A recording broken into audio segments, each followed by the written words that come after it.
अस्सलाम वालेकुम। तो आज के इस वीडियो में हम लोग class 9 and text book board chemistry के जो मोस्ट इम्पोर्टेंट जो क्वेश्चन आंसर हैं चैप्टर वाइज उनको आज के इस वीडियो में डिस्कस करेंगे। तो सबसे पहले हमारे पास जो चैप्टर नंबर 1 है ये केमिस्ट्री की जो न्यू बुक आई है उसके मुताबिक ये पूरा सिलेबस है क्लास 9 सेंथ बोर्ड का। तो उसमें जो most important question and answer है न्यूमेरिकल्स हैं, सारी चीज़ें यहाँ पर A to Z लिखी हुई हैं और जो इम्पोर्टेंट है उनको हाईलाइट किया हुआ है। उसके बाद हमारे पास जो बात आती है न्यूमेरिकल्स की, तो उनको भी लिखा हुआ है कि किस चैप्टर में से कौन सा न्यूमेरिकल आ सकता है और उसके बाद MCQs आपने कहाँ से करना है। तो इस वीडियो को अगर आप देखते हैं कंप्लीट, ये गेस पेपर है 2023 के लिए न्यू मॉडल पेपर के मुताबिक। मॉडल पेपर चूँकि अभी आया नहीं है, लेकिन जब वो आएगा तो क्वेश्चंस तो सारे यही होने वाले हैं, बस वो उसका पैटर्न चेंज हो जाएगा कि शॉर्ट में इतने होंगे, लॉन्ग में इतने होंगे। बाकी इंपॉर्टेंट तो चैप्टर वाइज जो जो क्वेश्चन आंसर है वो सारे यही मौजूद हैं। तो सबसे पहले चैप्टर नंबर 1 है फंडामेंटल्स ऑफ केमिस्ट्री। तो उसमें हमारे पास जो शॉर्ट के लिए मोस्ट इंपॉर्टेंट क्वेश्चन है वो है define chemistry and any 3 branches. अब ब्रांचेस केमिस्ट्री की डेफिनेशन आपने लिखनी है, उसके साथ उसके कोई 3 ब्रांचेस आपको याद होनी चाहिए। लेकिन बेहतर यह है कि आप ब्रांचेस जितनी भी हैं, चाहे वो फिज़िक्स में हो या फिर केमिस्ट्री में हो, आप वो सारी की सारी याद कर लें। ब्रांचेस क्योंकि ज़रूरी है, हो सकता है आपको बीच में से कोई 4 उठा के डिफाइन में दे दें तो फिर उसके लिए आपके पास मसला ना बने, इसलिए आपने सारी जो ब्रांचेस है वो भी याद कर लेनी है। उसके बाद सिंपल जो डेफिनेशन वगैरह है हर एक चैप्टर में मौजूद है। ज़्यादा से ज़्यादा 1 या 2 क्वेश्चन आएंगे डिफाइन से रिलेटेड, तो आपने जो सब चैप्टर्स हैं उनके अंदर जितनी भी डेफिनेशन है उनको सबसे पहले उनको कवर कर देना है। तो हमारे पास जो इस चैप्टर में डेफिनेशन है वो है matter, atom, molecule, substance and element. ये मोस्ट इंपॉर्टेंट डेफिनेशन है, इसको आपने लाजमी याद रख लेना है। उसके बाद है व्हाट इज़ वैलेंसी और केमिकल फार्मूला। अगेन ये इंपॉर्टेंट है, लेकिन यहाँ पर मोस्ट इंपॉर्टेंट हमारे पास जो है वो है हाईलाइटेड। सबसे पहले आपने हाईलाइटेड जितने भी हैं आपके इस फाइल के अंदर, आपने सबसे पहले हाईलाइटेड को करना है। उसके बाद आपने जो हाईलाइटेड नहीं है उनको करना है, क्योंकि इंपॉर्टेंट सब कुछ है, क्योंकि बोर्ड में कुछ भी और कहीं से भी आ सकता है। सबसे पहले हमने हाईलाइटेड को करना है और उसके बाद आपने जो अनहाईलाइटेड है उनको करना है। कवर आपने सब करना है। उसके बाद है define mole and Avogadro number, complete formula, सारी चीज़ें आपने करनी है। उसके बाद हमने डिफाइन करना है gram atomic mass, molecular mass and formula mass. उसके बाद है define molecule and name its types. तो मॉलिक्यूल क्या है, उसकी डेफिनेशन और उसके टाइप्स। उसके बाद define molecular mass and formula mass. Definition हमने इसकी याद रखनी है और फार्मूला भी हमें पता होना चाहिए। What is atomic number and atomic mass, again इनका यूनिट सिंबल, सारी चीज़ें आपको पता होनी चाहिए। Define empirical formula and molecular formula, most important है। Write down the empirical and molecular formula of the following. तो इस टाइप के जो क्वेश्चन होते हैं ये अक्सर आ रहे होते हैं शॉर्ट में हमारे पास। तो इसमें आपको जो है मुख्तलिफ यहाँ पर दिए हुए हैं, sulphuric acid, carbon dioxide, glucose and benzene. तो इन सब का आपने एम्पेरिकल और मॉलिक्यूलर फार्मूला बताना है। और बाकी आपने चैप्टर 1 के अंदर जाकर बाकी जितने भी एलिमेंट्स वगैरह होंगे तो आपने उनको भी ले लेना है और उनका जो एम्पेरिकल मॉलिक्यूलर फार्मूला है वो भी ढूंढ लेना है, क्योंकि ज़रूरी नहीं है ये 4 आ जाएँ, हो सकता है 2-3 और भी आपके इस चैप्टर नंबर 1 में मौजूद हो, तो उनमें से भी कोई आ सकता है। लेकिन क्वेश्चन इसी टाइप का होगा कि आपने एम्पेरिकल और मॉलिक्यूलर फार्मूला इनका लिखना होगा। उसके बाद डिफरेंस के रिलेटेड एक इंपॉर्टेंट क्वेश्चन है हमारे पास यहाँ पर, आयन एंड फ्री रेडिकल के दरमियान डिफरेंस बताएं। Molecule and molecular ion, atom and ion, element, compound and mixture के दरमियान जो है डिफरेंस आ सकता है। इनमें से हो सकता है आपसे पूछे कि difference between element and compound, या फिर आपसे पूछे कि डिफरेंस बिटवीन एलिमेंट मिक्सचर या कंपाउंड मिक्सचर, मिक्सचर कंपाउंड, कुछ भी आपसे पूछे, इन तीनों के दरमियान आपको डिफरेंस पता होना चाहिए और ये सारी चीज़ें आपके बुक में गिवन है। उसके बाद डिफरेंस आ सकता है फिजिकल एंड एनालिटिकल केमिस्ट्री। तो ये वही ब्रांचेस की बात हो रही है, तो ब्रांचेस के दरमियान यहाँ पर एक डिफरेंस पूछा जा रहा है। तो आपने एक बात याद रखनी है कि हमारे पास डिफाइन वाले हो गए और एक डिफरेंस वाले हो गए। ये 2 सवाल जो है आपने लाजमी करने, क्योंकि इन दोनों में से कोई ना कोई सवाल लाजमी आएगा। दोनों ही आते हैं, लेकिन आपको हर एक चैप्टर में से करने पड़ेंगे, क्योंकि आप कौन से चैप्टर में से क्या आ जाए ये हमें बिल्कुल भी नहीं पता। न्यूमेरिकल्स में अगर चैप्टर 1 में बात करें तो हमारे पास जो इंपॉर्टेंट न्यूमेरिकल्स हैं इस चैप्टर नंबर 1 से, तो सबसे पहले है बैलेंस द इक्वेशन। अब ये लॉन्ग में भी आ सकता है, शॉर्ट में भी आ सकता है। अब आपको पूरी प्रिपरेशन करनी है इसकी कि इक्वेशन को बैलेंस किस तरह से करते हैं। तो 4 स्टेप होते हैं, उनको आपने प्रॉपरली फॉलो करते हुए किसी भी इक्वेशन को बैलेंस करना सीखना है। उसके बाद हमारे पास जो नया नेक्स्ट न्यूमेरिकल है वो है फार्मूला मास और मॉलिक्यूलर मास। तो आपसे कोई भी क्वेश्चन दे देंगे, उसमें आपको बोलेंगे कि फार्मूला मास आपने फाइंड आउट करना है और मॉलिक्यूलर मास फाइंड आउट करना है। अब मैं डिटेल में सारे क्वेश्चन तो यहाँ पे नहीं लिख सकता, क्योंकि एग्जैक्टली वही तो नहीं आने वाले, लेकिन मैंने आपको टॉपिक लिख दिया कि फार्मूला मास और मॉलिक्यूलर मास से रिलेटेड न्यूमेरिकल पेपर में आ सकते हैं क्योंकि इनके न्यूमेरिकल गिवन है बुक में। उसके बाद number of moles and molecules, again ये इंपॉर्टेंट है, ये आता रहता है, आपसे पूछने कि इसमें से number of moles find out करें या फिर number of molecules find out करें। एम्पेरिकल फार्मूला और मॉलिकुलर फार्मूला के न्यूमेरिकल भी इंपॉर्टेंट है, लेकिन सबसे इंपॉर्टेंट यहाँ पे इस चैप्टर में कौन से हैं, बैलेंस द इक्वेशन और number of moles and molecules. तो चैप्टर नंबर 1 में हमारे पास शॉर्ट में ये इंपॉर्टेंट थे, न्यूमेरिकल्स में हमारे पास जो न्यूमेरिकल्स है ये इंपॉर्टेंट है। अब बात करते हैं कि हमारे पास जो है यहाँ पर एक और न्यूमेरिकल है जिसमें पूछ रहे हैं कि एटॉमिक नंबर एंड एटॉमिक मास। तो ये भी आपको पता होना चाहिए कि एटॉमिक नंबर किस तरह से फाइंड आउट करना है और एटॉमिक मास। अब चैप्टर नंबर 1 में हमारे पास जो लॉन्ग में क्वेश्चन आ सकता है वो ये है कि explain the step for balancing the equation, कि इक्वेशन को बैलेंस करने के लिए हमारे पास जो 4 स्टेप होते हैं वो कौन कौन से, आपने उसको प्रॉपरली बताना है, लिखना है, उसको एक्सप्लेन करना है आपने। और साथ में आपको ये भी पता होना चाहिए कि बैलेंस किस तरह से किसी भी इक्वेशन को करते हैं।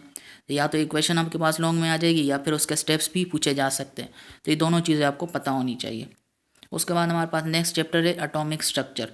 एटॉमिक स्ट्रक्चर में अगर हम शॉर्ट की बात करें तो शॉर्ट में हमारे पास ज़्यादातर जो मोस्ट रिपीट होता रहता है बार बार वो है प्रॉपर्टीज़ ऑफ कैथोड रेज। अब क्योंकि कोर्स चेंज हो गया, इसके साथ हमारे पास कैनल रेज भी आ गई है और न्यूट्रॉन की जो प्रॉपर्टीज़ है वो भी आ गई हैं। तो सबसे पहले आपने कैथोड रेज की प्रॉपर्टीज़ को याद कर लेना है और उसके बाद टाइम हुआ तो अपने कैनल रेज और न्यूट्रॉन की जो प्रॉपर्टीज़ हैं उनको भी याद कर लेना है, लेकिन इंपॉर्टेंट हमारे पास कैथोड रेज है। उसके बाद नेक्स्ट जो शॉर्ट क्वेश्चन है हमारे पास चैप्टर नंबर 2 में से वो है define atomic number and mass number, ये तो आपको पता ही होगा। उसके बाद de Broglie hypothesis, de Broglie hypothesis की आपको स्टेटमेंट और पूरा थोड़ा सा एक्सप्लेनेशन आना चाहिए ताकि आप इसको 4 नंबर के उसमें कवर कर सकें पूरा। Define isotopes with example, again ये मोस्ट इंपॉर्टेंट है कि आइसोटोप्स क्या होते हैं और उनको एग्जाम्पल से डिफाइन करना प्रॉपरली आपने लिखना है एग्जाम्पल्स के through. Discovery of electron, proton and neutron, तो अब इसमें से आपको शॉर्ट में कोई भी दे सकते हैं कि डिस्कवरी ऑफ इलेक्ट्रॉन बताएं, प्रोटॉन या न्यूट्रॉन की किस तरह से डिस्कवर हुआ था। तो इलेक्ट्रॉन मोस्ट इंपॉर्टेंट है, मोस्ट रिपीटेड है, और प्रोटॉन एंड न्यूट्रॉन अगर आपके पास टाइम हुआ तो उसके बाद आपने इनको भी कर लेने हैं, क्योंकि कुछ भी बोर्ड वाले दे सकते हैं, क्योंकि बोर्ड के पेपर हो रहे हैं तो कभी कभार वो जो चीज़ रिपीट नहीं हो रही उनको भी वो ऐड कर देते हैं, लेकिन क्वेश्चन तो यही होने वाले हैं सारे। तो आपने सबसे पहले इलेक्ट्रॉन कर लेना है क्योंकि ये इंपॉर्टेंट है, बाद में आपने प्रोटॉन एंड न्यूट्रॉन को भी कर देना है, लेकिन हाईलाइटेड सबसे पहले आपने करने हैं। उसके बाद नेल बोर एटॉमिक मॉडल आपने कर लेना है, इंपॉर्टेंट है, या फिर श्रोडिंगर एटॉमिक मॉडल, अब इसको पता नहीं क्या बोलेंगे, ये भी हमारे पास जो है इस दफ़ा ऐड किया हुआ है। तो नेल बोर तो आपने लाजमी करना है और इसके साथ ये जो दूसरा हमारे पास एटॉमिक मॉडल है इसको भी आपने देख लेना है। Write down the limitation of bore atomic model, again ये इंपॉर्टेंट है, आता रहता है हमारे पास, आप इसको समझ ले 2 साल बाद हर बार ये रिपीट होता रहता है। तो लिमिटेशन बोर्स एटॉमिक मॉडल में जो है वो आपने यहाँ से याद कर लेनी है।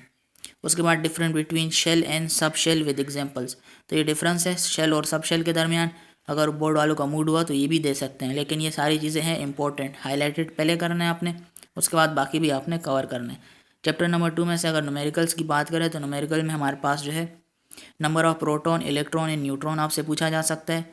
कैलकुलेट इलेक्ट्रॉनिक कॉन्फ़िगरेशन, कि किसी भी उसकी इलेक्ट्रॉनिक कॉन्फ़िगरेशन किस तरह से करते हैं, कि किस में कितने शेल फेल होने वाले हैं। Atomic number and mass number से रिलेटेड न्यूमेरिकल पूछे जा सकते हैं, लेकिन मोस्ट इंपॉर्टेंट इलेक्ट्रॉनिक कॉन्फ़िगरेशन का। इस चैप्टर में से हमारे पास जो most important most repeated long question आ सकता है वो है explain the Rutherford atomic model in detail. तो इसमें कंप्लीट आपने इसके बताना है डिफेक्ट, एडवांटेज, जो भी सारी चीज़ें हैं, एक्सपेरिमेंट, ऑब्जर्वेशन, सारी चीज़ें आपने रदरफोर्ड एटॉमिक मॉडल से रिलेटेड याद कर लेनी है, क्योंकि लॉन्ग में ये मोस्ट इंपॉर्टेंट है और ये रिपीट होता रहता है। उसके बाद चैप्टर नंबर 3 है periodic table and periodicity of properties. तो इस चैप्टर में हमारे पास जो सबसे पहले मोस्ट इंपॉर्टेंट शॉर्ट क्वेश्चन है वो है हमारे पास define periodic law and modern periodic table. तो ये डेफिनेशन से सिंपल आपने इनको याद कर लेना है। उसके बाद हमारे पास है demarcation of periodic table SPDF block. तो इसमें सिंपल से आपने S ब्लॉक क्या होता है, P ब्लॉक, D ब्लॉक और F ब्लॉक, और इनमें कितने कितने एलिमेंट्स आ सकते हैं, तो इसके बारे में आपने सिंपल से 2 लाइन हर एक उसमें लिखने हैं। उसके बाद व्हाट इज़ शील्डिंग इफेक्ट, ये भी आपने बताना है, आपके पास नोट के तौर पर आ सकते हैं। डिफाइन द फॉलोइंग में हमारे पास जो इंपॉर्टेंट डेफिनेशन है वो है periodicity, atomic size and atomic radius, ionisation energy and electron affinity और इलेक्ट्रोनेगेटिविटी। ये अक्सर पेपर में इस तरह से भी पूछा जाता है कि डिफाइन द फॉलोइंग, और इसके अंदर हमारे पास कोई भी 4 डेफिनेशन इनमें से गिवन होगी तो आपने वो यहाँ पर वहाँ पर लिखनी होगी। लेकिन हमने तो जाहिर सी बात है सारी चीज़ें कवर करनी है, क्योंकि ज़रूरी नहीं है कि यही क्वेश्चन आ जाए। इनमें से कोई भी एक दो डेफिनेशन उठा सकते हैं और बाकी किसी चैप्टर में से उसको ऐड कर सकते हैं। इस चैप्टर में हमारे पास जो है इतने ही शॉर्ट क्वेश्चन आंसर है। उसके बाद हमारे पास न्यूमेरिकल में जो मोस्ट इंपॉर्टेंट है, इलेक्ट्रॉनिक कॉन्फ़िगरेशन ऑफ एलिमेंट को हमने आइडेंटिफाई करना होता है। मज़ीद इससे रिलेटेड आप बुक में न्यूमेरिकल देख सकते हैं कि किस तरह से आते हैं। बहरहाल मैंने आपको मेन टॉपिक बता दिया कि इसमें से न्यूमेरिकल बन सकते हैं। उसके बाद लॉन्ग में हमारे पास यहाँ पर जो है पीरियड्स है और ग्रुप्स है, कि पीरियड हमारे पास कितने होते हैं पीरियोडिक टेबल में और ग्रुप्स कितने हैं पीरियोडिक टेबल में। अब इस चैप्टर में से कोई ख़ास लॉन्ग तो आता नहीं है। ये जो लॉन्ग मैंने दो ऐड किए हैं लॉन्ग में, तो इनमें से क्या हो सकता है कि आपने 4 ग्रुप 6 और 7 ये जो है मोस्ट रिपीटेड होते हैं। 6, 7 और 8 भी मेरे ख्याल में आपने इसके साथ ऐड कर लेने। 4, 6, 7, 8, तो ये लास्ट के जो हैं ये मोस्ट इंपॉर्टेंट ग्रुप्स होते हैं। इनमें से हो सकता है आपसे 2-3 ग्रुप एक साथ लॉन्ग में पूछ ले, या फिर कोई एक भी आपसे शॉर्ट में पूछ सकते हैं। और पीरियड जो है वो ज़्यादा इतने इंपॉर्टेंट नहीं है, अगर आप इनको छोड़ दें तो कोई मसला नहीं होगा। लेकिन ग्रुप्स को आपने लाजमी करना है, जिसमें इंपॉर्टेंट है 4, 6, 7 एंड 8, ये आपने लाजमी कर लेना है, क्योंकि ये ज़्यादातर रिपीट होते रहते हैं। उसके बाद नेक्स्ट चैप्टर है हमारे पास केमिकल बॉन्डिंग, और केमिकल बॉन्डिंग में जो हमारे पास शॉर्ट क्वेश्चन आंसर है उनमें सबसे पहला क्वेश्चन है हमारे पास व्हाट आर वैलेंस इलेक्ट्रॉन। तो ये हमारे पास इंपॉर्टेंट है, लेकिन अगर आपके पास टाइम हो तो आपने करना है सबसे पहले हाईलाइटेड को, उसके बाद आपने इसको भी कवर कर लेना है। Difference between ionic bond and chemical bond, ये मोस्ट इंपॉर्टेंट है डिफरेंस से रिलेटेड केमिकल बॉन्डिंग के चैप्टर में ये आ सकता है आपके पास। Explain types of covalent bond, covalent bond की कितनी टाइप्स है आपने इसको प्रॉपरली देख लेना है। Difference between polar and non polar covalent bond, again important. Write और note on coordinate covalent bond और हाइड्रोजन बॉन्डिंग। तो हमारे पास कोऑर्डिनेट कोवेलेंट बॉन्ड को हम जो है वो डेटिव कोवेलेंट बॉन्ड भी कहते हैं। तो ये दोनों नाम सेम ही है, तो इस पर भी आपसे नोट पूछा जा सकता है, या फिर आपसे हाइड्रोजन बॉन्डिंग से रिलेटेड भी नोट पूछा जा सकता है। तो ये दोनों इंपॉर्टेंट है नोट के लिए, तो दोनों को मैंने एक साथ लिख दिया है। और का मतलब ये नहीं है कि आपने करना नहीं है, इसका मतलब है आपने इसी के साथ ये भी करना है, या फिर ये पूछ सकते हैं, या फिर इसी से रिलेटेड हाइड्रोजन बॉन्डिंग भी पूछ सकते हैं। इन दोनों को आपने कवर करना है। उसके बाद right a reaction between ammonia and HCl। अब हो सकता है कोई भी दो रिएक्शन वगैरह आपसे पूछ ले एक शॉर्ट के क्वेश्चन के अंदर। सबसे पहले आपको बोले right a reaction between ammonia and HCl, या फिर और दूसरा भी कोई बुक से रिएक्शन उठा के उसको भी एक साथ लिख लें। तो एक साथ दो रिएक्शन आपसे पूछ जाएंगे शॉर्ट में, तो वो भी आ सकता है। बहरहाल आपको जितने भी बुक में रिएक्शंस है उनका पता होना चाहिए किस तरह से कौन सा रिएक्शन होगा।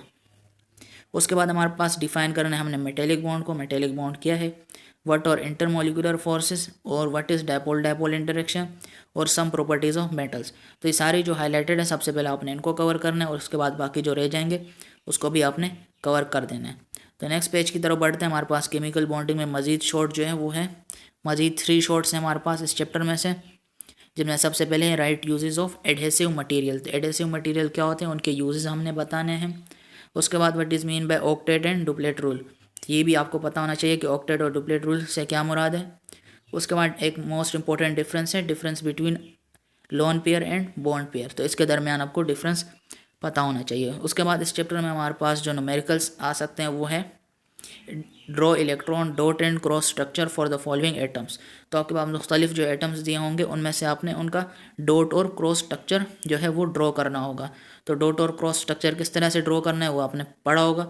तो आपने सिंपल सा जो भी एलिमेंट्स आपको देंगे फर्दर आपने अपने इस चैप्टर के अंदर देख लेना है कि कौन से डॉट एंड क्रॉस स्ट्रक्चर्स हैं, तो इससे आपके पास न्यूमेरिकल टाइप क्वेश्चन बन सकता है।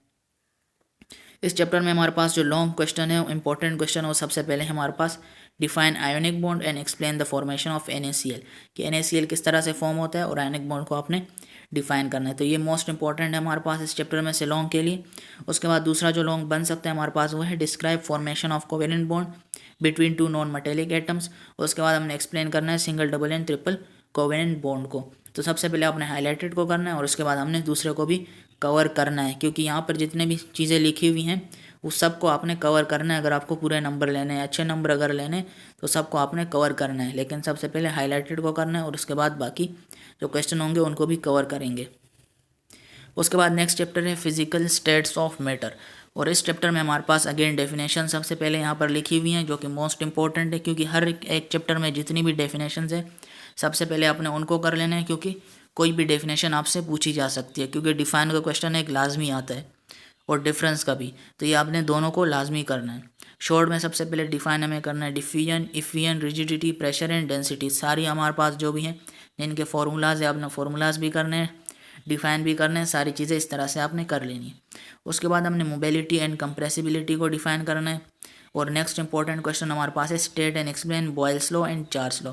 तो इन दोनों के स्टेटमेंट आपसे पूछे जा सकते हैं या फिर हो सकते हैं इन दोनों को आपको प्रॉपर मैथमेटिकल एक्सप्लेनेशन के साथ पूछा जा सकता है। अगर मैथमेटिकल एक्सप्लेनेशन आएगी तो सिर्फ और सिर्फ आपको एक ही पूछेंगे शॉर्ट में, अगर दोनों को पूछते हैं तो फिर हो सकता है ये लॉन्ग में आ जाए, एक्सप्लेन स्टेट भी करना और एक्सप्लेन भी करना।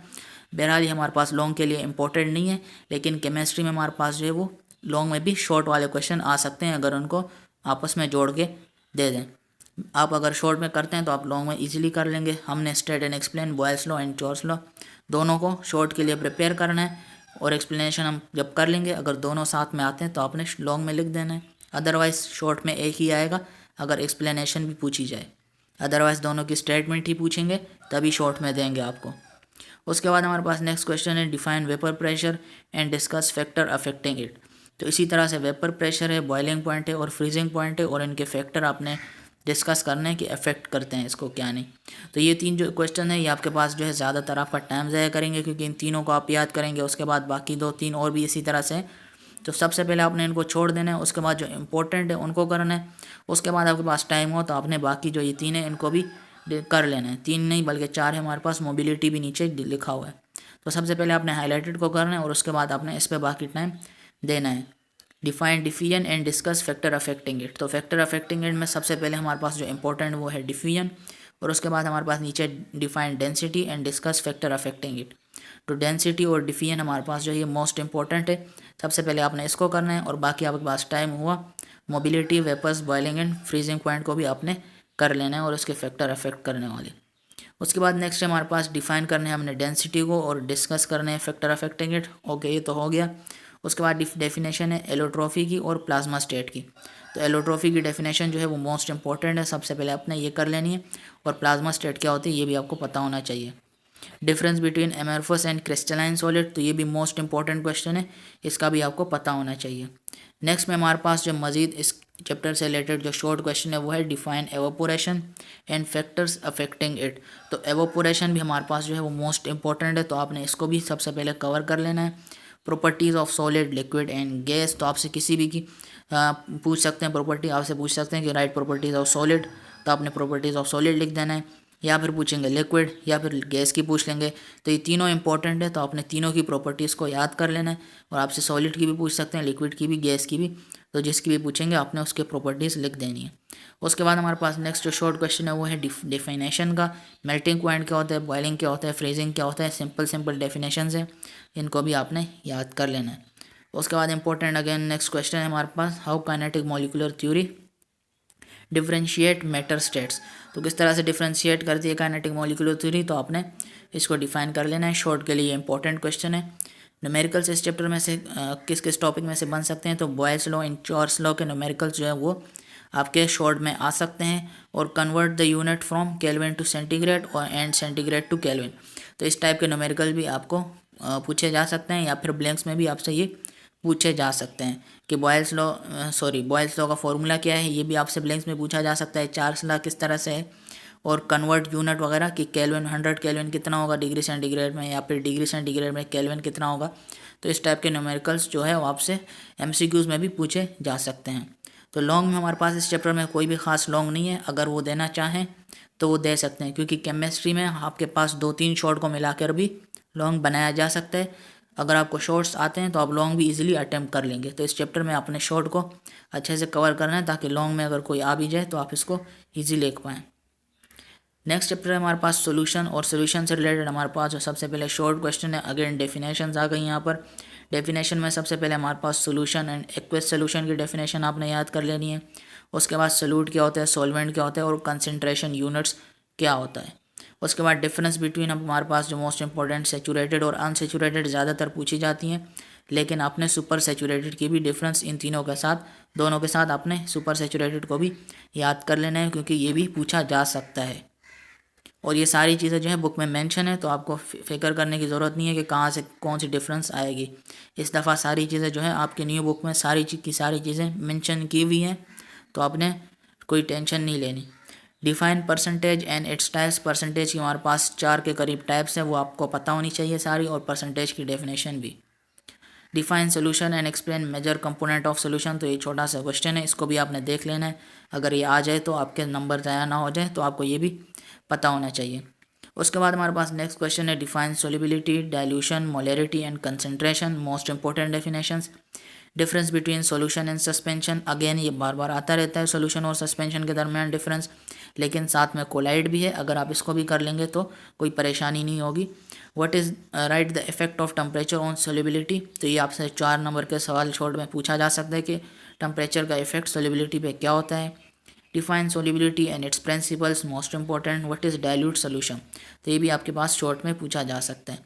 बाकी सोल्यूशन के चैप्टर में अगर न्यूमेरिकल्स की बात करें तो न्यूमेरिकल्स में हमारे पास इस चैप्टर में से जो न्यूमेरिकल आ सकते हैं वो मोलरिटी में से आ सकते हैं और कॉन्सेंट्रेशन का न्यूमेरिकल आ सकते हैं, क्योंकि ये मोस्ट इंपॉर्टेंट है इस चैप्टर में से। तो इन दोनों के आपने न्यूमेरिकल इन दोनों टॉपिक के कवर कर लेने हैं। बुक में सारी चीज़ें मौजूद हैं, कहीं से भी दूसरी जगह जाने की ज़रूरत नहीं है। सिंपल सा टॉपिक आपको पता चल गया, इससे रिलेटेड आपने न्यूमेरिकल्स की प्रैक्टिस कर लेनी है। लॉन्ग में अगर बात करें इस चैप्टर में से हमारे पास जो मोस्ट इंपॉर्टेंट लॉन्ग जो बन सकता है वो है define the term solubility, how does the nature of solute and solvent determine the extent of dissolution, तो ये हमारे पास मोस्ट इंपॉर्टेंट है इस चैप्टर में से, इसको आपने पहली फुर्सत में कवर कर लेना है। उसके बाद जो मोस्ट इंपॉर्टेंट तो नहीं कह सकते हैं, लेकिन इंपॉर्टेंट है हमारे पास, जो अगर टाइम हुआ तो आपने इसको भी कवर कर लेना है। Explain how to prepare dilute solution from concentrated solution, तो इसके बारे में भी आपको पता होना चाहिए, या फिर ये शॉर्ट में भी आपसे हल्का फुल्का पूछ लेंगे। तो मोस्ट इंपॉर्टेंट हमारे पास ऊपर वाला है, तो सबसे पहले आपने उसको करना है, अगर टाइम हो तो आपने नीचे वाले को भी कवर कर लेना है। उसके बाद हमारे पास नेक्स्ट चैप्टर है इलेक्ट्रोकेमिस्ट्री, और इलेक्ट्रोकेमिस्ट्री में हमारे पास जो शॉर्ट में मोस्ट इंपॉर्टेंट है वो है difference between oxidation and reduction, तो ये मोस्ट इंपॉर्टेंट डिफरेंस है, ये आपको पता होना चाहिए, याद होना चाहिए।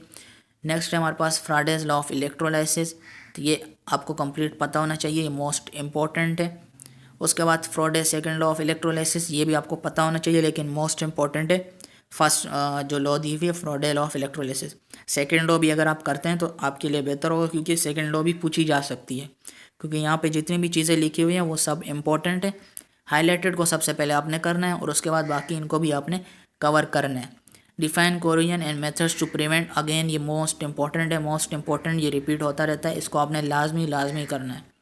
What is alloy, explain its classification with example, again ये इंपॉर्टेंट है।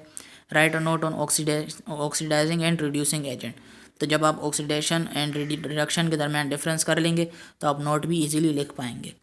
न्यूमेरिकल जो इस चैप्टर में से आ सकते हैं वो आपसे पूछा जा सकता है, identify the alloy and substance undergoes reduction, तो इस तरह से आपसे कोई भी क्वेश्चन पूछा जाएगा और उसके अंदर आपने इक्वेशन टाइप होगा, उसके अंदर आपने अलॉय को आइडेंटिफाई करना होगा और सब्सटेंस अंडरगोज रिडक्शन, तो आपने आइडेंटिफाई करना होगा। बुक में बाकी आप डिटेल में देख सकते हैं। और ये चैप्टर जो है हमारे पास लॉन्ग से रिलेटेड जो है वो है मोस्ट इंपॉर्टेंट, क्योंकि इसमें हमारे पास जो 2 मोस्ट इंपॉर्टेंट लॉन्ग है, इनमें से कोई भी आपसे पेपर में पूछा जा सकता है। सबसे पहला लॉन्ग है हमारे पास ड्राई सेल विद डायग्राम, तो आपने इसको कम्प्लीटली इसकी प्रैक्टिस करनी है और इसको आपने प्रॉपरली रेडी करना है, क्योंकि ये आपके पास लॉन्ग में लाजमी आ सकता है। नेक्स्ट है हमारे पास explain process of electrolysis in electrolytic cell, again ये मोस्ट इंपॉर्टेंट है हमारे पास लॉन्ग में, तो ड्राई सेल और इलेक्ट्रोलाइसिस इन इलेक्ट्रोलाइटिक सेल, ये दोनों मोस्ट इंपॉर्टेंट है इस चैप्टर में से, और पेपर के लिए भी ये मोस्ट इंपॉर्टेंट हमारे पास लॉन्ग के लिए ये चैप्टर है। उसके बाद बैटरी भी आपसे पूछ सकते हैं, अगर उनका दिल हुआ दे सकते हैं, और इलेक्ट्रोप्लेटिंग भी आपसे पूछ सकते हैं, और steel object can be electroplated with tin zinc and silver, तो ये दोनों भी इंपॉर्टेंट है, लेकिन हमारे पास मोस्ट इंपॉर्टेंट जो इस चैप्टर में से वो है ड्राई सेल और इलेक्ट्रोलाइटिक सेल, इन दोनों को आपने लाजमी कवर करना है सबसे पहले।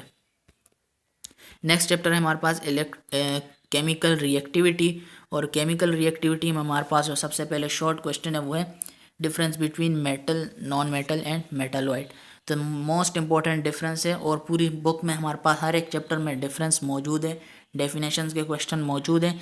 तो ये 2 क्वेश्चन तो आपके पेपर में लाजमी आएंगे, चाहे फिजिक्स हो या केमिस्ट्री हो, इन दोनों को आपने लाजमी कवर करना है, डिफरेंसेस को आपने लाजमी कवर करना है और डेफिनेशंस को लाजमी करना है आपने। अगर आप इनको करते हैं आपके 2 सवाल अभी से रेडी हो जाएंगे। तो सबसे पहला डिफरेंस है मेटल और नॉन मेटल का, ज़्यादातर यही पूछा जाता है, लेकिन साथ में अगर आप मेटल वाइट कर देंगे तो आपके लिए बेहतरी होगी, क्योंकि ये भी पूछा जा सकता है। Difference between alkali metal and alkaline earth metal, जब आप ग्रुप्स वगैरह करेंगे तो आप ये भी इजीली कर पाएंगे। और इस चैप्टर में तो स्पेसिफिक है, तो आपने इन दोनों की डिफरेंस को तो लाजमी करना है। Write a note on soft and hard metal, तो मेटल, नॉन मेटल और मेटलॉइड को जब डिस्कस करेंगे तो आपको सॉफ्ट एंड हार्ड के बारे में भी पता चल जाएगा, तो आप इजीली इनको भी कर पाएंगे कि मेटल्स की मज़ीद टाइप्स कितनी होती है। उसके बाद डिफरेंस क्या है सोडियम और आयरन के दरमियान, तो ये भी सॉफ्ट एंड हार्ड से रिलेटेड ही होगा सारी चीज़ें। तो ये सारे टॉपिक एक दूसरे से रिलेटेड है, जब आप एक को कवर करते हैं तो दूसरा आपको ईजिली जो है वो समझ आ जाएगा। उसके बाद मोस्ट इंपॉर्टेंट शॉर्ट से रिलेटेड आपसे इन छोटे छोटे क्वेश्चन भी पूछे जा सकते हैं, जैसे कि right name and symbol of any 3 metalloid, कोई भी 3 मेटलॉइड के अपने नेम और सिंबल बताने हैं। नेक्स्ट आपसे पूछा जा सकता है define explain electronegative character of non metal, तो इस टाइप के क्वेश्चन जो है वो आपसे पूछे जा सकते हैं पेपर में। उसके बाद हमारे पास जो नेक्स्ट है वो है हमारे पास write name and symbol of some noble metals, तो नोबल मेटल्स कौन से हैं उनके अपने नेम और सिंबल बताने हैं। उसके बाद कैटायन और एनाइन क्या होते हैं, पॉजिटिव नेगेटिव कौन है, ये ब्लैंक्स में भी आपसे पूछा जा सकता है कि पॉजिटिव कौन है नेगेटिव कौन है, तो ये सारी चीज़ें आपने MCQs के वाइज से भी याद रख लेनी है। उसके बाद आपसे मोस्ट इंपॉर्टेंट एक क्वेश्चन पूछा जा सकता है कि position properties and use of sodium, इतना पूछ सकते हैं, या फिर आपसे पूछ सकते हैं मैग्नीशियम, या फिर आपसे पूछ सकते हैं कैल्शियम। तो तीनों मैंने यहाँ पर लिख दिए हैं, इसका मतलब है आपने तीनों को करना है। आपसे कोई भी एक पूछ लेंगे पेपर में, या फिर आपसे ये पूछ लेंगे कि प्रॉपर्टीज़ बता दें सबकी, दो प्रॉपर्टीज़ बता दें तीनों उसकी, सोडियम की भी, मैग्नीशियम की, कैल्शियम की भी, या फिर यूजेस बता दें तीनों की, या फिर तीनों चीज़ें बता दें किसी एक उसकी, Na की बता दें, मैग्नीशियम की बता दें, कैल्शियम की बता दें। तो अब ये बोर्ड वालों पे डिपेंड करता है, क्योंकि वो कुछ भी दे देते हैं, लेकिन टॉपिक यही होगा। अगर आपको टॉपिक आपने कवर किया होगा तो आप इजीली कोई भी क्वेश्चन जो है वो अटैम्प्ट कर सकते हैं। उसके बाद नेक्स्ट क्वेश्चन जो इस चैप्टर में से आ सकता है शॉर्ट में, वो है what does electropositive character mean, तो सिंपल से आपने 2-3 लाइन्स में इसको भी याद कर लेना है, और ताकि आप जो है अगर आ जाए तो आप इसको ईजिली लिख पाएँ। न्यूमेरिकल जो है उस चैप्टर में से इस टॉपिक में से बन सकता है कि identify the metal, non metal and metalloid from following element, तो आपके पास कोई भी एलिमेंट्स होंगे उनमें से आपने मेटल, नॉन मेटल और मेटलॉइड को फाइंड आउट करना है कि इनमें से कौन मेटल है, नॉन मेटल है और मेटलॉइड है। लॉन्ग में अगर हम बात करें तो हमारे पास जो है importance of gold, silver and platinum पूछा जा सकता है। इंपॉर्टेंट नहीं है, लेकिन अगर आपके पास टाइम हो तो आप इसको भी कवर कर सकते हैं। उसके बाद हमारे पास जो सेकंड लॉन्ग है वो है discuss the reactivity of halogens, तो हेलोजेंस की रिएक्टिविटी, इससे रिलेटेड काफ़ी सारी क्वेश्चंस बुक में लिखी हुई हैं, तो इसको आपने देख लेना है। अगर ये लॉन्ग में नहीं आता तो शॉर्ट में कहीं ना कहीं उसकी रिएक्शंस वगैरह आ सकते हैं। तो ये थे हमारी जो है केमिस्ट्री की 9th केमिस्ट्री के जो गेस्ट पेपर है 2023 न्यू बुक के मुताबिक। तो अगर आप इसको करते हैं तो आप बेफिक्र होकर जो है पेपर दे सकते हैं, और इनमें से आपके जो है क्वेश्चंस बनेंगे। अगर सिर्फ और सिर्फ आप हाईलाइटेड को भी करते हैं तो आपका पेपर काफ़ी अच्छा हो जाएगा, लेकिन अगर आप बाकी चीज़ों को भी कवर करते हैं तो आप 100% जो है वो सिक्योर हो जाएंगे, और सारी चीज़ें जो है वो ईजिली अटैम्प्ट कर पाएंगे। अगली वीडियो में मिलेंगे, और इसी तरह की जो वीडियोज़ हैं वो आपके पास जो प्लेलिस्ट में जाएंगे। क्लास 9 का अलग से एक गेस्ट पेपर से रिलेटेड एक फ़ोल्डर बना हुआ है प्लेलिस्ट में, आप वहाँ पे जाकर सारे सब्जेक्ट जो है वो देख सकते हैं। अगली वीडियो में मिलेंगे, अल्लाह हाफिज़।